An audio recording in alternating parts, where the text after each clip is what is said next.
The smell of solder and hot electronics filled my garage workshop as I made the final adjustments to my latest prototype. 20 years of work was about to pay off, though my family didn't know it yet. They never bothered to understand what I was really building out here. Still playing with your toys, Marcus?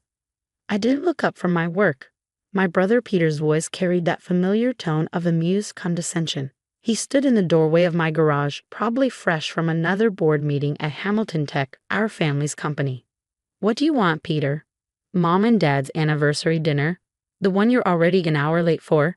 He stepped inside, wrinkling his nose at the clutter of circuit boards and testing equipment. Though I can see you're busy with your hobby. I carefully set down my soldering iron. The prototype could wait a few hours. I'll change and be right there. Don't bother with a suit, Peter smirked. We all know you can't afford one on a school teacher's salary. Actually, my teaching position at the local community college was just a cover, a way to access their advanced electronics lab for my research. But Peter didn't need to know that.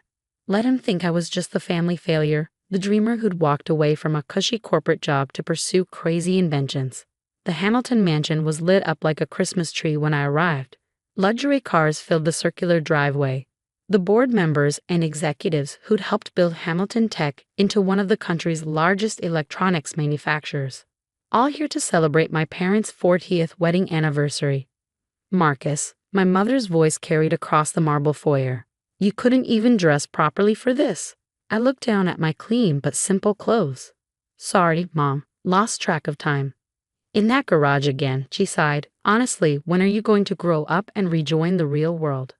The real world. Like the corporate bubble they lived in, where success was measured only in stock prices and market share. Marcus, my father's greeting was cool as I entered the main hall. Your sister was just telling us about Hamilton Tech's latest acquisition. Quite impressive. Ah yes, my perfect sister Diana. Harvard MBA, Chief Strategy Officer at Hamilton Tech, and Peter's partner in pushing me out of the company 10 years ago. Expanding into quantum computing, Diana announced proudly. The future of the industry. Though I'm sure Marcus is still busy with his little gadgets. The other executives chuckled. They'd all heard about the crazy Hamilton son who'd thrown away his inheritance to tinker in his garage. If they only knew what I'd actually been developing all these years. How is the teaching going? My father asked, though his attention was already drifting to more important guests. Fine, my students. Dad. Diana cut me off. The chairman of the board wants to discuss the merger. And just like that, I was forgotten again. Story of my life in this family. I found a quiet corner and watched them all congratulate themselves on their business genius. Hamilton Tech had grown enormously under my father's leadership, but lately things had stagnated. Their technology was falling behind competitors. The quantum computing acquisition was a desperate attempt to stay relevant.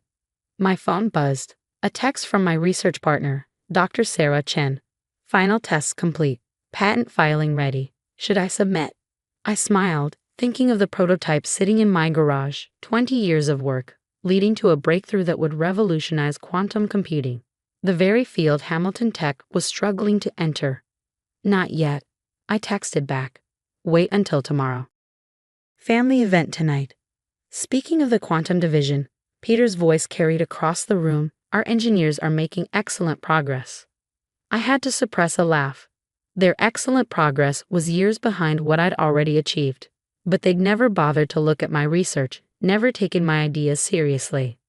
Marcus, a soft voice interrupted my thoughts.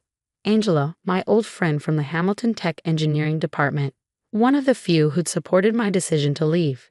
Is it really ready? She was the only person outside my research team who knew what I'd been developing. Final testing completed today, I said quietly.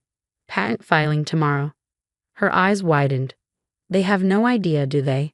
What's about to hit them? 20 years of thinking I was wasting my time in that garage. 20 years of mockery and dismissal. I sipped my champagne. Let them enjoy tonight.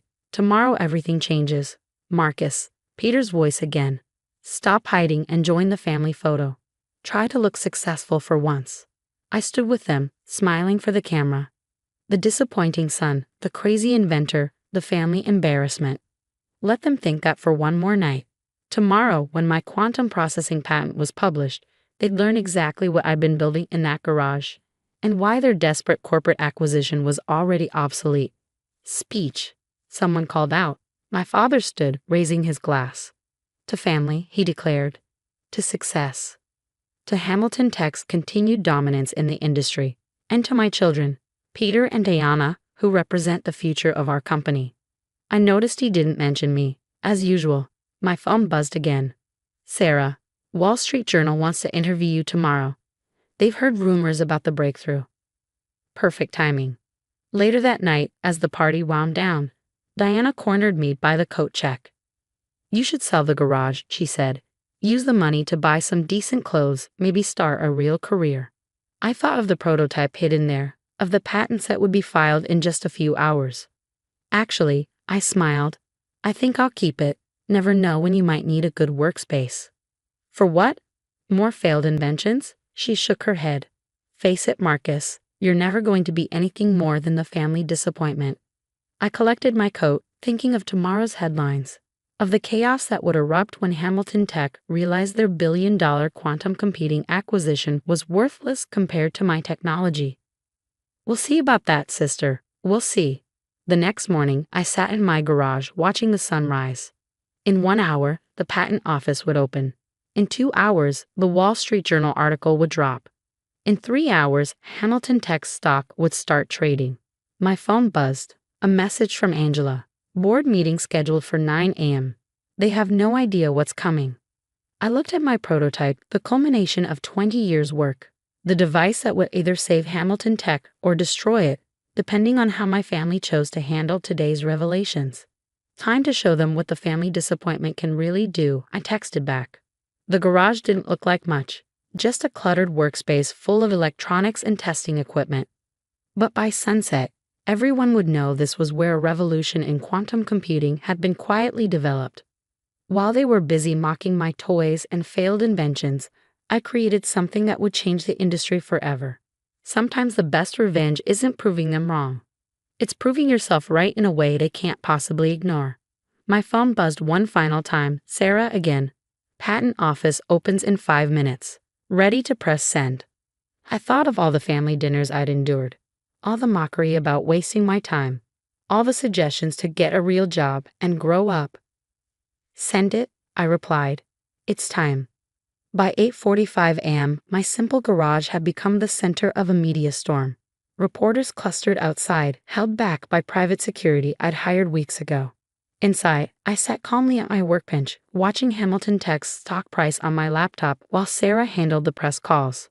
Wall Street Journal article just dropped, she announced. Your family's PR team is already in damage control mode. I smiled, scanning the headline. Revolutionary quantum computing breakthrough, inside the garage that could change everything. The article was devastating in its simplicity.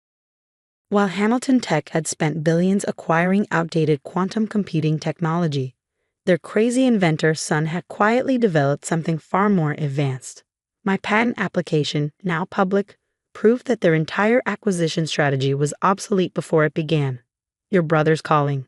Again. Sarah held up my phone, showing Peter's name flashing for the 10th time. Let it ring. He can wait until the board meeting. Right on cue, Angela texted, emergency board meeting starting. Your father looks like he's about to explode. Peter and Diana are trying to spin this as a hoax. I checked the stock price again. Hamilton Tech shares were already dropping as investors adjusted the news.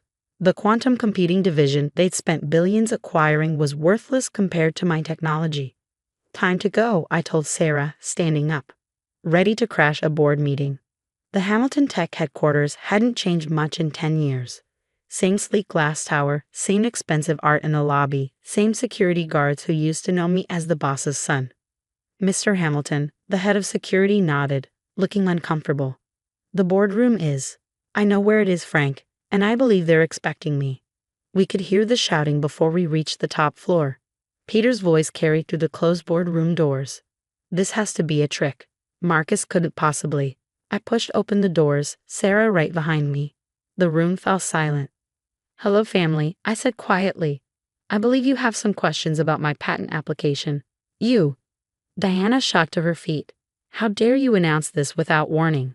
Do you have any idea what you've done to our stock price? Your stock price? I raised an eyebrow. I wasn't aware I owed Hamilton Tech any consideration. After all, I'm just the family disappointment, right? The crazy inventor playing with toys in his garage. Marcus. My father's voice was tight with controlled fury. This is not the time for your games. Whatever you think you've invented is exactly what the patent application and testing data prove it is. Sarah cut in, dropping a thick folder on the boardroom table. Full documentation, verified by 3 independent labs. Your son has created what your billion-dollar acquisition couldn't, true quantum processing at room temperature. The board members murmured, passing the technical specifications around the table. They might not understand the science, but they understood what it meant for their company. Impossible, Peter insisted. He's a community college teacher, a failed engineer who couldn't cut it in the real world. I had to laugh. Failed? Peter. I left because I saw where the real breakthroughs would come from. Not from corporate bureaucracy and safe investments, but from real innovation, the kind you were too afraid to pursue. If this technology is real, one board member spoke up, why come forward now? Why not earlier? Because now it's perfect, I said simply. Tested, proven, and patented. And perfectly timed to show you exactly what you've been missing while you were busy mocking my little hobby. What do you want? My father finally asked. Money? A position in the company? No, I sat down at the table, enjoying the way they all tense. I want you to understand exactly what your arrogance has cost you. Your quantum computing division? Worthless. Those billions you spent? Wasted. And the only technology that could save you belongs to the son you dismissed as a failure. Diana's face had gone pale as she read through the technical specifications. She'd always been the smartest of us. She understood what this meant. The Chinese and European offers, she whispered. They're real, aren't they? I nodded. 5 major tech companies have already made offers for licensing rights, but I thought it was only fair to let family know first. You can't sell to our competitors, Peter protested. We're your family. Family? I stood up slowly. Was it family when you pushed me out of the company? When you mocked every idea I brought to the board? When you told everyone I was crazy for believing in something you couldn't understand? The room fell silent again. Even my father seemed to have run out of words. The good news, I continued, is that I'm willing to negotiate. Hamilton Tech can have first rights to the technology for a price.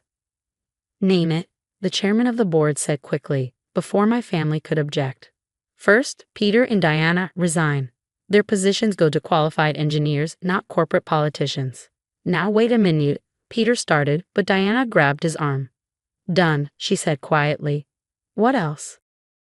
My own division, with complete autonomy, no interference from the family or the board, and 51% of the quantum computing subsidiary.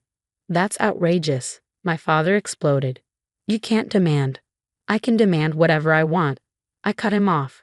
Because right now, your stock is in free fall. In an hour, the market opens in Europe. In 3 hours, Asia. By the end of the day, Hamilton Tech could lose half its value, unless you announce a deal with me. I looked around the table, meeting each board member's eyes. Or I can take one of those other offers. Your choice. The vote took less than 10 minutes. Even my father had to agree, faced with the complete collapse of his company's value.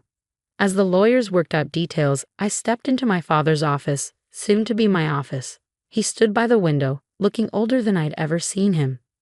20 years, he said quietly. 20 years we thought you were wasting your life. No, I corrected him. 20 years you chose not to see what I was really doing. There's a difference. And now you want us all. I thought about the prototype in my garage, about the years of solitary work while they mocked my choices, about the satisfaction of proving them all wrong. I don't want to own you, I said finally. I want to make Hamilton Tech what it should have been all along. A real technology company, not just a family empire. Hours later, back in my garage, I read through the final press releases. Hamilton Tech stock had stabilized on news of the deal. Peter and Diana's resignations were announced as pursuing other opportunities. My new position as head of quantum research was official. Was it worth the wait? Sarah asked, watching me pack up my workbench. Soon this would all be moved to my new labs at Hamilton Tech. I picked up an old circuit board, my first attempt at quantum processing, built right here in this waste of space garage. They spent 20 years telling me I was a failure, I said, that I'd never amount to anything, that my dreams were worthless. And now? I smiled, thinking of their faces in that boardroom. Now they know that sometimes the crazy inventor in the garage is the only one who sees the future clearly. My phone buzzed. A message from Angela. Peter's clearing out his office. Diana's already gone. Your name's being added to the executive parking roster. Tell them to leave everything, I texted back. Starting tomorrow, Hamilton Tech does things differently. I looked around my garage one last time. The place where I proved everyone wrong. Where I built something they couldn't dismiss or ignore. Sometimes the best revenge isn't just success. It's success they have to acknowledge, have to depend on, have to respect. They called me the family disappointment. Now they worked for me. The end.